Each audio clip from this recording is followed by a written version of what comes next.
성경과 정치. 오늘 우리는 그 역사 속에서 어떤 이야기를 발견할 수 있을까요?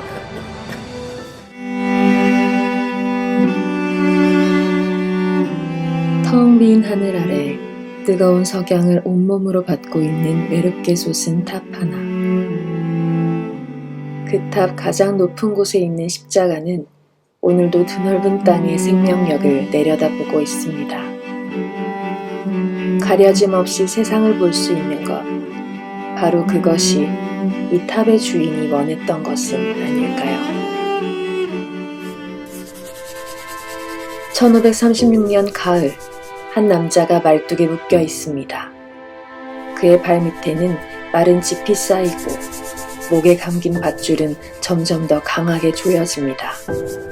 남자는 이내 정신을 잃고 뜨거운 불길 속으로 사라졌습니다. 영국의 성경 번역가 윌리엄 틴들입니다. 그는 존 위클리프로 시작된 종교개혁의 영향으로 가난한 농부도 읽을 수 있는 영어 성경을 만들었습니다.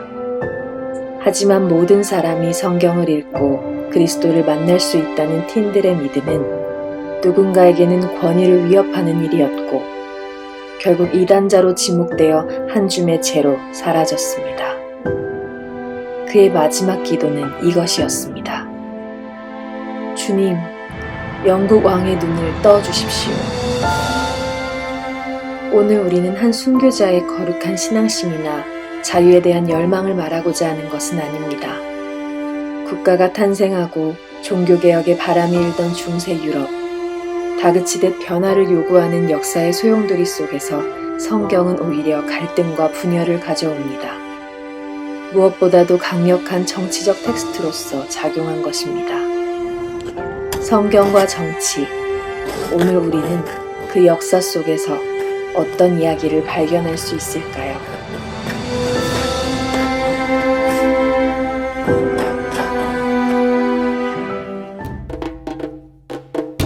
(14세기) 잉글랜드는 백년 전쟁과 수많은 내전으로 몹시 피폐해져 있었습니다. 게다가 흑사병이 돌면서 인구의 3분의 1이 사망했습니다. 하지만 여전히 성직자는 신의 대리자라는 명분으로 절대적인 부와 명예를 누리고 있었죠. 이 권위에 도전한 사람이 존 위클리프입니다. 그는 루터의 종교개혁이 시작되기 훨씬 전 이미 교회의 권위가 성서에 있다고 주장하며 라틴어로 되어 있던 성경을 자국어인 영어로 번역했습니다. 영어 성경 번역의 시작. 이것이 가져오는 변화는 우리의 기대처럼 거룩하지만은 않았습니다. 이것은 힘의 문제, 즉 중세사회를 움직이는 힘이 교황으로부터 성경이라는 텍스트로 옮겨갔다는 것입니다. 이제 성경을 기준으로 하는 국가에게 성경 해석의 문제는 정치와 직결됩니다.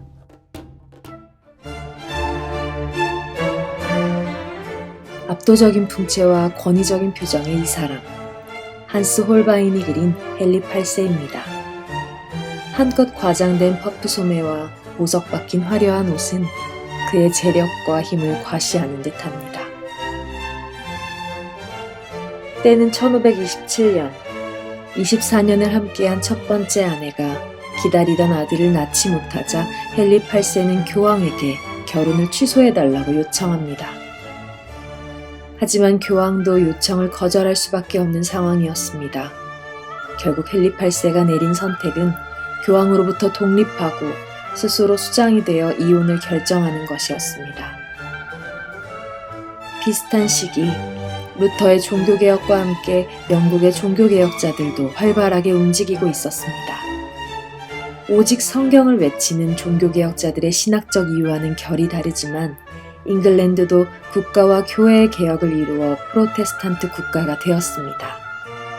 그리고 이 변화는 그동안 금지되었던 영어 성경 번역에도 새로운 빛을 주었습니다. 결이 다른 잉글랜드의 종교개혁, 그것이 영어 성경의 운명에 어떤 영향을 주게 될까요?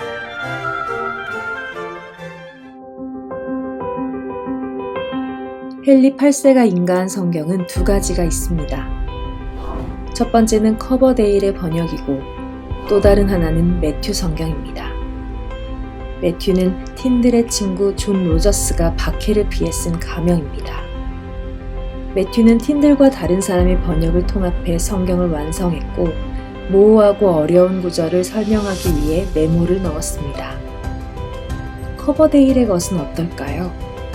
커버데일은 틴들이 죽으면서 완성하지 못한 영어 번역을 이어간 사람입니다. 하지만 표지에 성경을 나눠주는 헨리 8세가 있는 것을 보아 틴들과 다르게 정치적으로 유연한 사람이었던 것 같습니다. 그런 이유로 나중에는 커버데일의 번역본이 공식적으로 교회에 배포되는 성경이 됩니다. 그것이 대성경입니다. 가로 28, 세로 42cm의 크고 두터운 대성경이 영국 교회마다 배치되었습니다. 구름 속에 팔 벌린 그리스도 아래 헨리 8세의 왕좌가 있습니다. 왕의 양손에는 하나님의 말씀이라고 적힌 책이 들려있고 왼쪽에 있는 대주교 크랜머와 오른쪽에 있는 크롬멜에게 하사하고 있습니다. 아래쪽에는 남녀노소 할 것 없는 많은 백성이 그려져 있는데 모두 국왕폐하 만세를 외치고 있습니다. 헨리 8세는 그리스도 아래 가장 높은 잉글랜드의 수장이 되었습니다. 그는 이제 국가와 종교, 전통과 개혁의 흐름을 통합하며 균형을 맞춰가야 했고 그것을 영어 성경 배포를 통해 이루고자 했습니다. 하지만 자신이 죽인 사람의 번역을 다시 자신의 권력을 위해 사용하다니 죽고 죽이는 왕의 권력이 파렴치하게 느껴지기도 합니다. 짙은 안개가 자욱한 새벽, 어둠 속에서 조심스럽게 일렁이는 그림자가 있습니다. 적막함을 깨우는 그들의 심장 소리, 긴박한 탈출을 시도하는 이들은 누구일까요? 헨리 8세가 간절히 원했던 왕위 계승은 에드워드 6세의 이른 죽음으로 좌절되고 1553년 새 여왕 메리의 시대가 엄습했습니다. 그는 자신의 어머니이자 헨리 8세의 첫 번째 왕비였던 캐서린의 가톨릭 신앙을 이어가고자 했습니다. 메리는 개신교를 박해했고 영어 성경은 금지되었습니다. 커버데일 같은 개신교 지도자들은 존 로저스처럼 제가 되어 종교개혁의 명맥을 잃지 않기 위해서 잉글랜드를 떠나 스위스와 독일로 피신했습니다.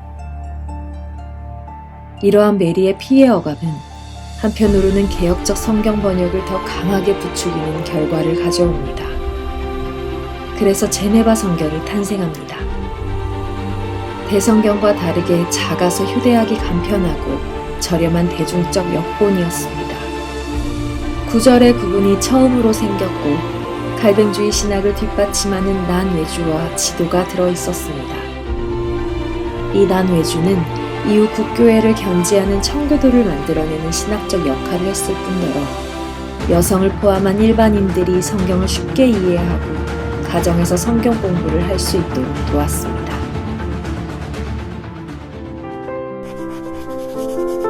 대관식을 마치고 나오던 엘리자베스에게 궁중 속 한 소녀가 영어 성경을 바쳤습니다. 여왕은 그 책을 받아들고 입을 맞추고 높이 들어 올린 다음 가슴에 품었습니다. 1558년 11월 메리 1세가 치세 5년 만에 사망하고 엘리자베스 1세가 왕위에 올랐습니다. 지난 5년간 메리의 폭정에 친저리가 나 있던 온 나라는 여왕을 환영했습니다. 여호와께서 너희를 위하여 싸우시리니 너희는 가만히 있을지니라. 출애굽기 14장 14절의 말씀을 의지하며 나라를 떠나야 했던 망명자들도 그리운 고국으로 제네바 성경을 들고 돌아왔습니다. 엘리자베스는 다시 국교회를 정비하고 본인이 스스로 최고 통치자가 되었습니다.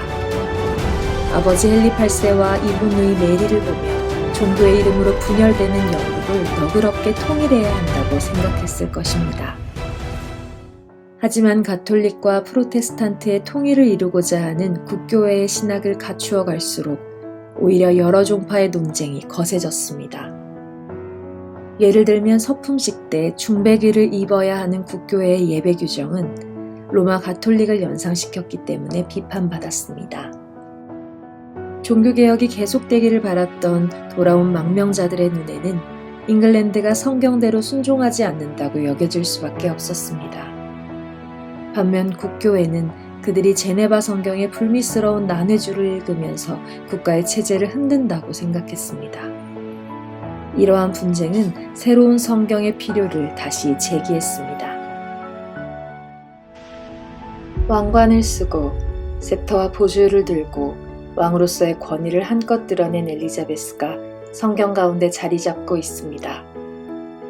함께 그려진 성모 마리아는 신의 대리인으로서 여왕의 권위를 표현합니다. 이것이 1564년 불쾌한 난해주를 삭제한 파커 대주교를 중심으로 제작된 주교 성경입니다. 교회에서 읽도록 허가된 주교 성경은 교회와 국가의 환영을 받았지만 여전히 대중은 제네바 성경을 선호했습니다. 국가가 주도적으로 교회의 통합을 이루려 하지만 이제 사람들은 자신의 해석에 따라 성경을 선택하게 되었고 그에 근거한 종파의 분열은 더 강력해졌습니다.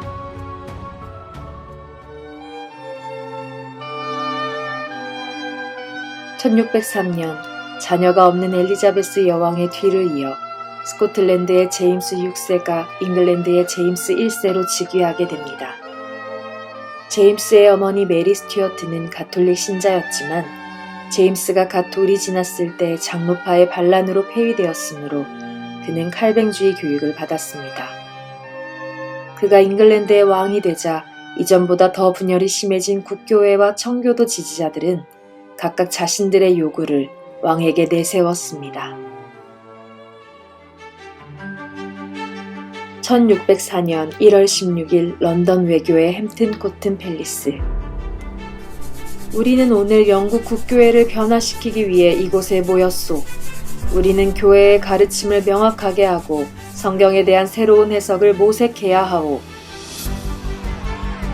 청교도들이 자신들이 처한 공경에 대한 천인 청원을 왕에게 올렸기 때문에 제임스 1세는 이 회의를 통해 화해와 통합을 조성하고 그로 인해 잉글랜드의 통치자로서 힘을 얻기 원했습니다. 그때 청교도 대표였던 존 레이놀스는 과감하게 새로운 번역을 제안했습니다. 이전 번역들은 정치적인 핍박으로 개인적인 작업에 그칠 수밖에 없었지만 이번 번역은 영국 최고 54명의 학자들의 협력으로 이루어졌습니다.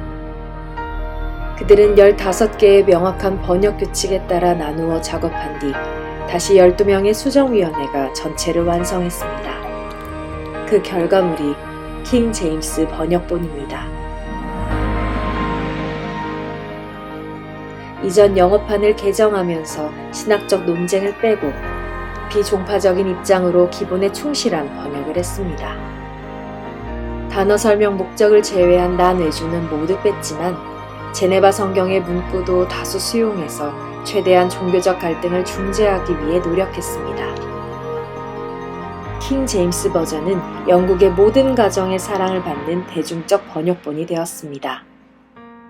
그 이유는 신학적인 중용의 시도도 있겠지만 셰익스피어와 함께 꽃피운 영문학적 아름다움이 성경 속에 스며 있기 때문이기도 합니다.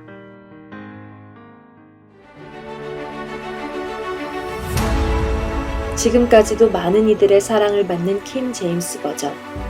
그 성경이 영국의 통합과 번영으로 이어진 것은 외면할 수 없는 사실입니다. 하지만 그것이 모든 교회들을 화해로 인도했을까요?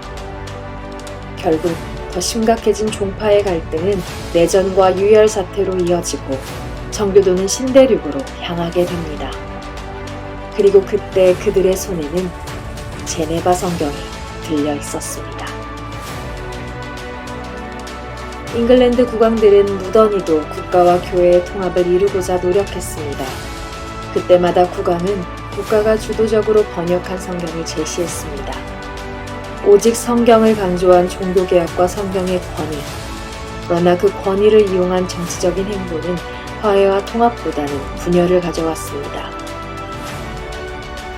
게다가 각기 다른 해석과 신학에 대한 믿음은 다른 이들의 생명을 빼앗을 만큼 강력한 신념이 되어 이해보다는 갈등이라는 먼 길로 서로를 밀어냈습니다. 현재를 살고 있는 우리에게 성경의 번역과 해석은 불가피합니다. 그리고 그 해석은 역사적, 사회적 맥락 속에서 변화되고 발전되어 왔던 것을 볼 수 있습니다. 자신의 목소리만 정답이라고 강요한 역사는 그들의 숨겨오던 폭력적 모습이 드러났던 것을 기억해야 합니다.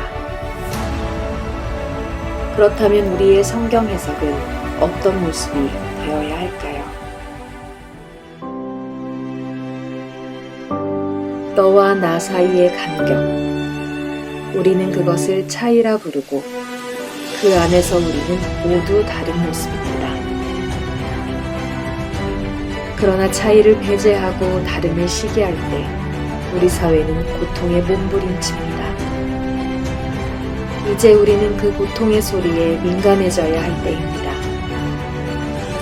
비아 메디아.